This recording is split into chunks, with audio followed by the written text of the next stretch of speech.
All right, welcome to this explainer.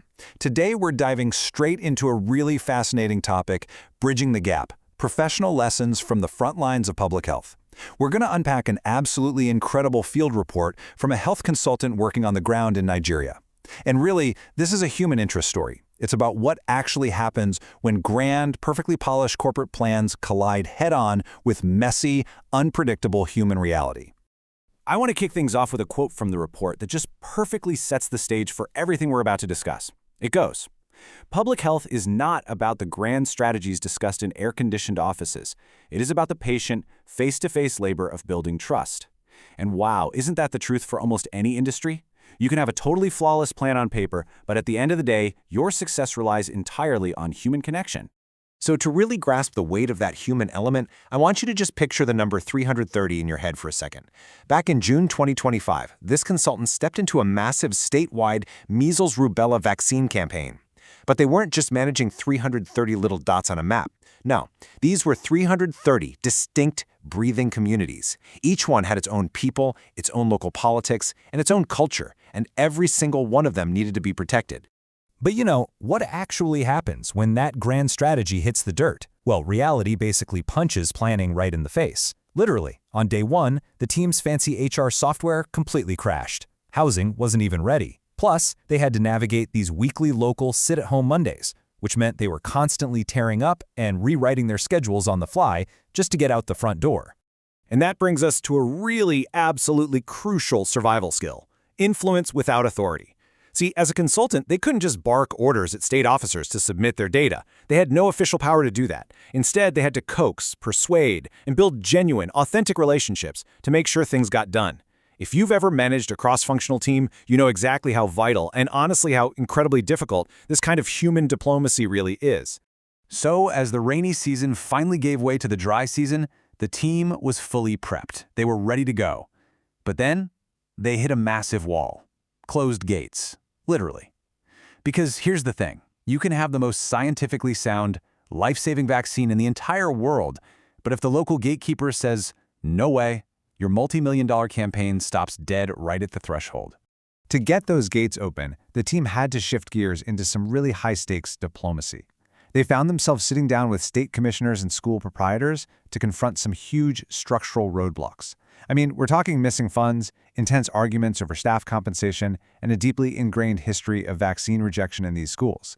These were not just simple logistical hurdles. They were deep, very real human fears that the team had to somehow overcome. Which highlights such a fundamental professional lesson for all of us. Getting community buy-in doesn't always start from the bottom up at the grassroots. Sometimes you absolutely have to win over the gatekeeper first. Because think about it.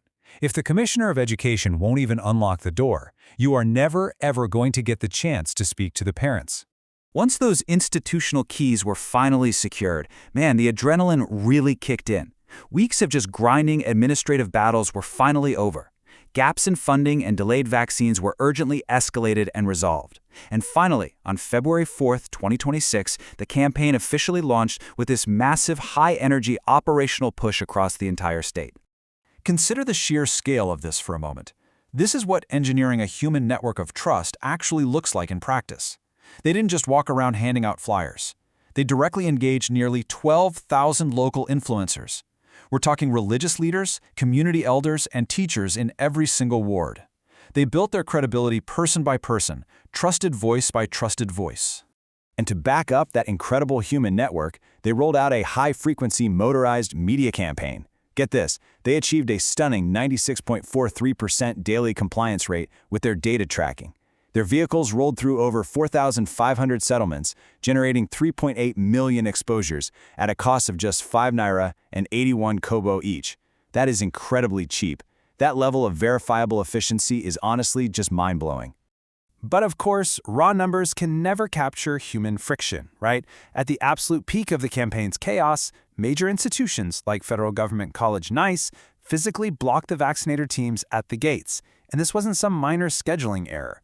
This was raw fear. It was misinformation and sheer panic from parents and religious leaders who were actively pushing back. The field workers were, understandably, panicking. But our consultant recognized something critical. Chaos is the enemy of action. So they applied what we call behavioral intelligence. Instead of getting angry or arguing, they took all those frantic text messages and turned them into a highly organized tracker. They treated human fear not as a fight that they had to win, but as a complex puzzle to be calmly and logically solved. To solve it, they used this really practical, rapid-fire workflow that anyone can learn from. Step 1. Actually listen to concerns instead of just dismissing them. Step 2. Map out exactly which key influencers are driving the hesitation. Step 3. Hold high-pressure clarification sessions with those specific leaders. And Step 4. Secure their written consent. By using this empathy-driven checklist, they successfully vaccinated thousands of children whose parents were previously terrified. Okay, so as February ended, the active campaign window finally closed. And I'm sure everyone breathed this massive, collective human sigh of relief.